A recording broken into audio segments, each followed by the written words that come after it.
The 19-year-old was doused in petrol by her boyfriend Bray Lewis when she was just 17 before he left her for dead with severe burns to 21% of her body. But that was a horrifying escalation of months of violent fights between the pair, which included a previous failed attempt to light Miss Finn on fire. Recounting the terrifying relationship on the Sunday Project, Miss Finmore said each time she forgave her 17-year-old boyfriend and things would get better. Her mom Melissa Cook warned her they wouldn't, and that situations like this don't end well. Then in May 2016, Miss Finmore was set alight after an argument about their mobile phone got out of hand. "We started arguing. I pushed him, he pushed me, and then he sat down in the car," she said of the moments that led to the final attack outside their home in Marsden, Queensland. "And I was standing at the end of the door. And we were arguing, and he threw the petrol at me, and as he threw it he came around with the lighter and he lit it. My first reaction was to put it down and I dropped," the 19-year-old said at WASNT, the only time she had fuel poured all over her. Picture, Channel 10 source, Channel 10 feeling hers. LF immediately catch a light. Miss Finmore fell into a bin and tried to put the flames out by patting her burning skin. "The flame just built up in front of my face," she said. "Do you remember pain?" Wilkinson asked. "I kinda froze and looked down at my skin peeling and a blood coming out of my arms. Bray was standing in front of me screaming he was sorry, and I was scared I was going to die. I remember just panicking and stopping and screaming. The loudest scream I've ever done, making the attack even more traumatic. Oh, it hurt. It really, really hurt because he couldn't even wait around for the ambulance to get there," Miss Finmore said. Lewis quickly fled the scene on a motorbike with a friend. At WASNT, the first time Miss Finmore had been covered in fuel, she said the pair were living in a caravan out the back of Lewis' mum's house where a jerrycan sat nearby without the lid.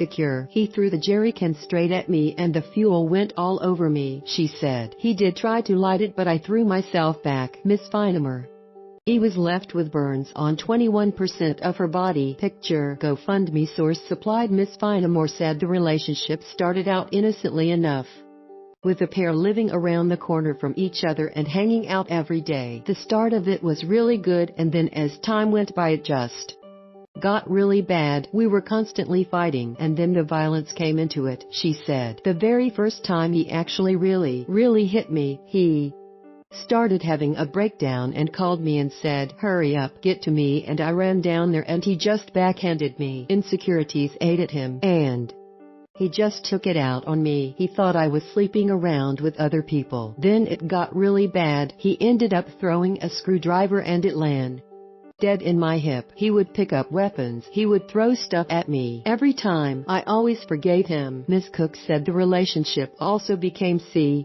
controlling and her family lost contact with her daughter. "He wouldn't always allow her to contact us and would try to keep her away from speaking to her family," she said. "She kept saying things would get better. I would beg her to leave but she just wouldn't. I said to her a couple of times, it's not going to end well. Situations like this don't end well." After the incident, Miss Finmore was rushed to hospital by a neighbor and placed in a induced coma for 24 hours with burns on her upper body. Lisa Wilkinson's interview comes after her plea to end violence against women, arms and legs.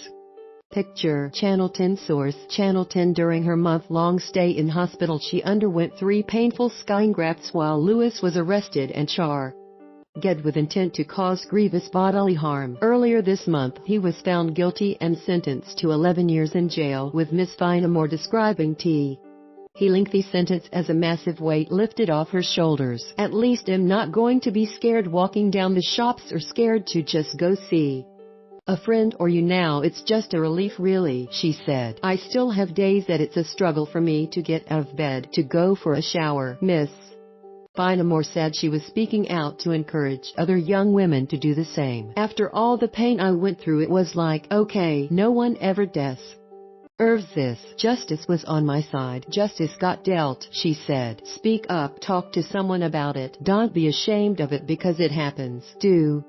Domestic violence apps to help combat abuse. I know 3 state governments have created safety apps for victims of domestic violence in an effort to make them L. Safer, August 23, 201,710 months ago. Display News Corp Australia.com/web/news network/technology syndicated/easier